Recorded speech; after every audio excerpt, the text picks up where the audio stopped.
Welcome to the cockpit of the Ferrari SF90, Ferrari's current quickest production car and their first production hybrid ever. I'm just wrapping up an amazing day lapping this thing around their private test track Fiorano at their headquarters in Maranello. We're going to go back in time and we're going to show you everything you need to know about this outrageous plug-in hybrid. Now, I know what you're thinking. Wait, didn't Ferrari already make a hybrid? The answer is yes, that car was LaFerrari. However, in the grand pantheon of machines to bear the prancing horse, LaFerrari was one of their special offerings, built in limited numbers and offered only to those special wealthy few already blessed to be among the Ferrari faithful. The SF90 Stradale, on the other hand, is a quote-unquote regular production car.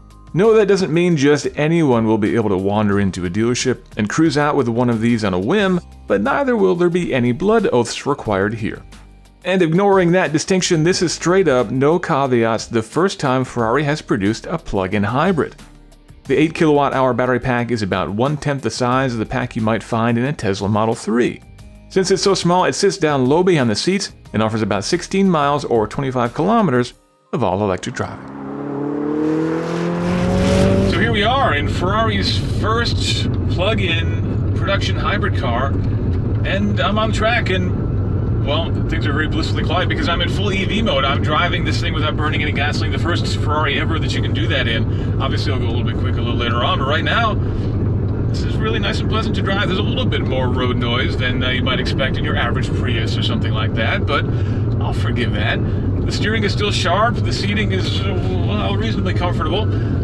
And this feels like just a nice normal car to drive. The throttle response is very good, as you'd expect from an EV, of course, and while there isn't typical Ferrari levels of power, this is plenty of power to get yourself to work or get yourself at least out of the driveway, down from your big mansion, of course, in silence so that you don't wake any of your servants or your family or your mistress or anybody like that on your way out to the twisty roads. And then, of course, when you are actually ready to engage in things, all you need to do is press the little touch control here on the steering wheel, hit the checkered flag, and on comes that V8. Now we're going to go a little bit quicker, and we can start to enjoy the track, but before that, I got to make a quick pit stop and get some headgear. And I'm not just swinging by anywhere to grab a helmet here. This is Fiorano, a place where every great modern Ferrari has been tested. This is where Formula One drivers do their shakedown laps in their new cars, and this is where lucky tifosi get to come and play with their new toys. It's in this room that telemetry has been downloaded and handling discussed by many Ferrari greats over the decades, and I have to tell you, just being here was a real honor, never mind driving here. But drive is what I came there to do, not stand around looking starstruck.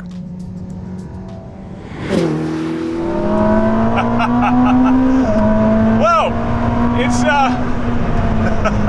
certainly a little bit louder with the engine turned on, as you would expect it to be. In fact, this might be the loudest hybrid I've ever had the pleasure of driving. With the V8 behind me, now spinning up in that full song, I've got just about 1,000 horsepower at my disposal, going through all four wheels. And it certainly feels like it. This car is viciously quick and really well balanced. Right now, I'm just letting the 8-speed DCT, Ferrari's new dual clutch transmission, do its own thing. I'm still kind of figuring out where Fiorano goes, and so I figure I'll let the car do the shifting for now, but I'll get the paddles in the action a little bit later on. But it's doing a great job of picking the right gears, really aggressively rev matching on the downshifts. And then banging through the gears on the way out. Wow. Oh, this feels really nice. Now, helping this car feel this magical is a very, very complicated powertrain. That's so complicated, in fact, I think I should probably throw to a voiceover to explain it so that I can maybe keep myself focused on the task at hand here. The heart of the SF90 is this, a new 4-liter V8 that has its origins in the 3.9-liter unit found in the F8 Tributo, but has seen far more modifications than that paltry tenth of a liter bump might imply. That extra displacement comes from an increased bore, but the turbos have also seen extensive modifications. Fuel injection and ignition has been swapped in the cylinder heads, and the overall package is a whopping 55 pounds lighter, despite producing about 60 more horsepower, 769 horsepower total to be precise. But the hallmark of the car is the electrification. The SF90 carries not one, not two, but three electric motors. The 150 kilowatt motor at the back is pancake-shaped, slotting in between the engine and the new 8-speed dual-clutch transmission. Up front, there's one 99 kilowatt electric motor per wheel, giving the SF90 true all-wheel drive and an impressive regeneration system. If all that sounds a bit familiar, it's perhaps because from an architectural standpoint, this system is very similar to the one Honda has in the NSX, which also uses electric motors front and rear to augment both power and handling. Of course, the NSX is running a turbocharged V6 instead of a V8, and it has a total system power of 573 horses in a car that weighs about 3,900 pounds. The Ferrari? Try 986 horsepower in a curb weight of just about 3,700 pounds. Now, without much extra power over an NSX, you might think that they might feel a little bit similar, but no way, this thing feels like a completely different beast. The NSX is an amazing car to drive because it is so smooth and so clean that it almost feels slow. It feels a lot slower than it is until you look down and look at how fast you're going. You realize that it is actually an incredibly quick car. But this car absolutely communicates in a much more direct and frankly a much more brutal way. You feel exactly how fast you're going, and trust me, you are going very fast enough to get a little bit of air over that bump there. You can feel everything through every corner. As you come out of a tight hairpin like the one that we're about to get into, it's very happy.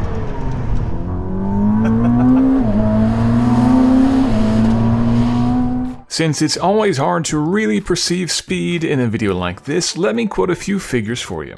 Ferrari rates the SF90 as sprinting to 100 kilometers or 62 miles an hour from a standing start in just 2.5 seconds. That, to put it mildly, is remarkably quicker than damn near anything short of a Model S Plaid that's been given the requisite 15 minutes of prep time before taking a run. Top speed, 211 miles per hour. That's plenty fast, but of course big speed needs good brakes. Now, another area where this car has a little bit of similarity to the NSX is in the braking, actually. This is Ferrari's first brake-by-wire car, which means there's really no direct linkage between what's going on underneath my left foot and the calipers that are squeezing the ceramic brakes at all four corners. Now, I'm out here on a very hot Italian summer day, pounding around here lap after lap, and every time I go into a big braking zone, the pedal just has an absolutely perfect, rock-solid feel. But that's because what I'm feeling has nothing to do with what's actually going on in the brakes of the car. The brake fluid could literally be boiling right now, and I would have no idea because the car is just taking care of it. If there's any fade happening at all, and frankly I doubt that there actually is any, the car will just modulate that and make sure that I get not only the same feel every lap, but the same braking performance. And that performance is pretty spectacular, let me tell you. To further help the brakes, the standard wheels on the SF90 are designed to help pull air through and cool the carbon ceramic stoppers. That's matched by other aerodynamic tweaks like a pop-up gurney flap to boost downforce and massive underbody coverings with vortex generators. Step up to the Fiorano Package as you see here, and things get even more aggressive. Carbon fiber wheels now come fitted at every corner, along with titanium springs and a sultry sounding titanium exhaust at the back. Alright, I think it's time to try out manual mode here and see if we can go any quicker if I row my own. Well, flap my own, let's say.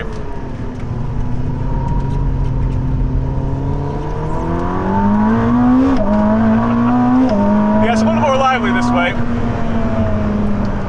The shifts are incredibly quick. This 8-speed DCT is lighter and optimized to shift even quicker than the DCTs found in other earlier Ferraris, and oh, you can just feel a little bit of kick when you grab a gear, but it still handles the rev matching for you automatically. And yes, as you can see, it will let you go straight to the rev limiter if you forget to grab that next paddle in time. By the way, I have to slow down here so that I don't trip the noise regulations. okay, I gotta say, as nice as it is to have a car shoot for you sometimes, when I'm doing this kind of thing, I want to do my own. Now, this steering wheel will look a little bit familiar if you've seen my coverage of the Ferrari Roma. And in that car, I absolutely hated the steering wheel.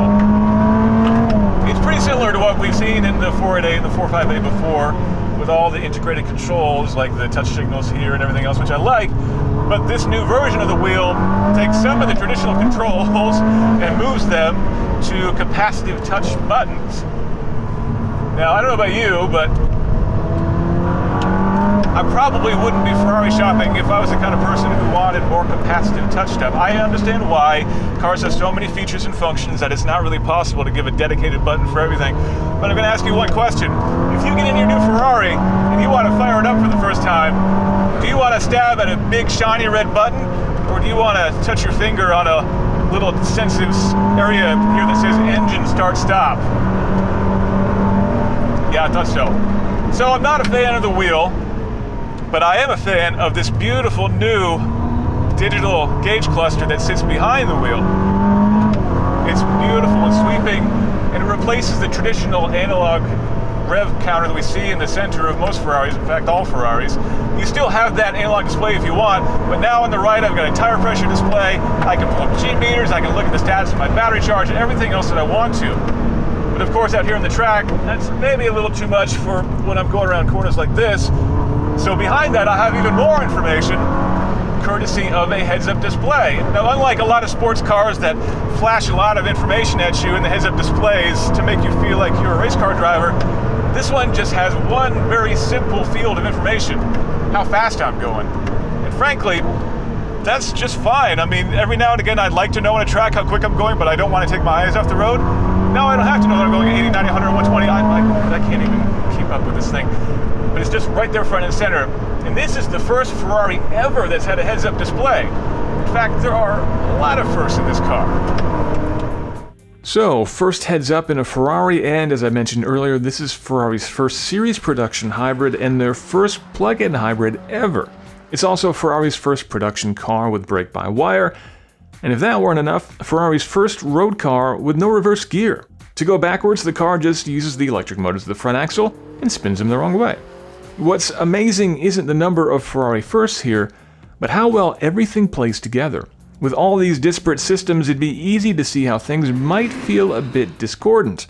But that's not it at all. Everything just feels amazing.